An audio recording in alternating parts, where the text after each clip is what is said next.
Hello everybody, this is Brandon with ExpeditiousFool.com, putting mindfulness in motion. And here I'm putting out another segment of the divine dynamics in relationships. And the topic I want to talk about right now is one that's tricky for most because it does require a period of isolation. If we did this when we were kids, it would be a little bit easier, but a lot of times we don't. We don't even have a good example a lot of the times for the majority of us to actually set that this is needed in life and how important it is. And what this is that alone period of time where we do a lot of self-study and self-work and, if we're smart about it, mindfulness practices, things of that nature. That allows us to develop self-awareness. Self-awareness is a very, very important thing. Now, of course, this is divine dynamics in relationships, right? So why self-awareness? Well, we have to understand what's going on in ourselves. We have to understand how to manage our emotions. We have to understand a lot of these different things, which I'll talk about some of those a little bit later. But the big thing is with the self-awareness that I'm going to talk about today is you have to know what you're willing to commit to. You have to know what you're willing to give, know what you're willing to take, set boundaries and things of that nature.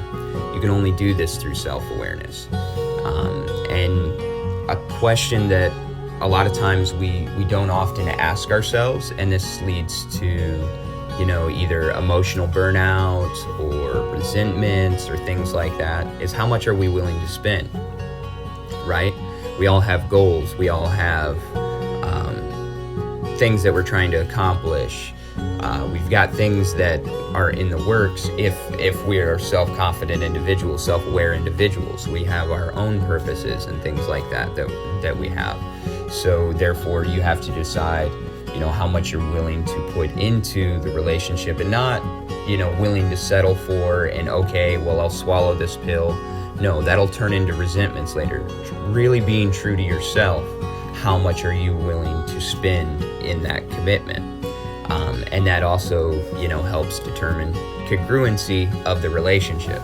Is, this person may require a little bit more attention or energy than we have to spend. It doesn't necessarily mean that person's unhealed, which a lot of times we like to throw somebody in that bucket. Sometimes that means that we just aren't at the spot where we have the energy to give in that type of relationship. So that's an incongruent situation. We can move on. So through having that self-awareness, we can make those calls for ourselves and also help communicate with others. All right, everybody, have a great day on purpose.